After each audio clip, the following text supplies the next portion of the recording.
नमस्कार. मी आपला मित्र प्रशांत सोनवणे.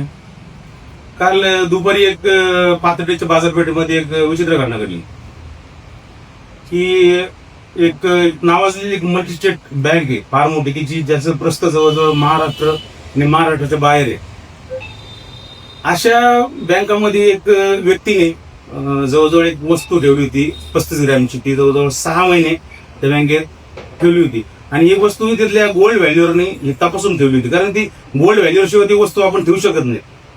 तर ती वस्तू ज्या वेळेस 2% आमिषापोटी त्या समोरच्या व्यक्तीने दुसऱ्या एका नामांकित एक बँक आहे त्या बँकेच्या मॅनेजरशी बोलणं करून की बाबा 2% व्याजात मला जर तापवत आढळते तर मला माझं सोनं तुमच्याकडे ठेवा, जेणेकरून काय होईल मला 2 पैसे वरती खर्चाला मिळतील आणि माझं व्याजदर पण कमी होईल.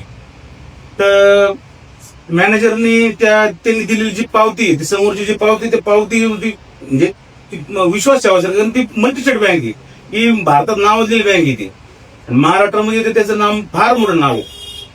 त्याच्या पावतीवर विश्वास ठेवून समोरच्या व्यक्तीच्या अकाउंटवरती 2.5 लाख रुपयाचं त्यांनी आरटीजीएस केलं.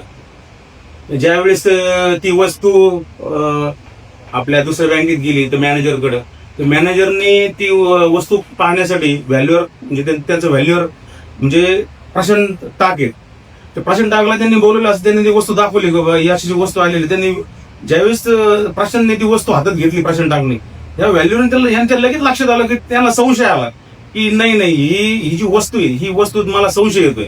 तर मग मॅनेजर म्हणले तू तुमच्या पद्धतीने चेक करून घ्या. ज्यावेळेस त्यांनी त्याचा टंच काढला ती वस्तू त्याची पाहिली ना, तर ती वस्तू मी स्वतः पाहिली. त्या वस्तूवरती हॉलमार्कचा शिक्का आहे. आता हॉलमार्कचा शिक्का म्हणजे काय की 100% खात्री, 100% खात्री हॉलमार्क मानल्यानंतर. म्हणजे ज्यावेळेस त्याचा हॉलमार्क पाहिला तर त्या व्हॅल्यूवरने फक्त हॉलमार्क बघूनच सोनं ठेवलं असेल ना. त्यांनी ज्यावेळेस त्याची व्हॅल्युएशन काढली तर ती वस्तू खोटी निघली. ती वस्तू मग मला असं म्हणायचं आहे की अशा त्या मल्टी स्टेट मध्ये किती सोनं असू शकतं. हे जे बोगस सोनं आहे ते किती असू शकतं. पाथर्डी तालुक्यामध्ये अशा ज्या टोळ्या आहेत ना हे फार वर्षापासून सक्रिय आहेत. यांनी कितीतरी गोल्ड व्हॅल्यूवरचे आयुष्य उद्ध्वस्त झालेत, कितीतरी दुकानदारांचे आयुष्य उद्ध्वस्त झालेत. की आज माझ्या सर्व सुजान पाथर्डीतले सर्व जे सोनार बंधू आहेत त्यांना एक नम्र विनंती आहे की कुठलंही सोनं खरेदी करा म्हणजे घेताना असं लोकांकडून ज्यांची मोड तुमच्याकडे येते तर याचं तुम्ही सगळ्यात पहिले टंच काढा, कारण काय सांगता येत नाही. आता आपल्या इथं पाथर्डीमध्ये बरेचसे असे सोनार की स्वतः ते बिझनेस करतात, 2% 3% सोनं ठेवून घेतात आणि त्याला महिन्याला त्याची व्याज म्हणजे बँकासारखं करतात.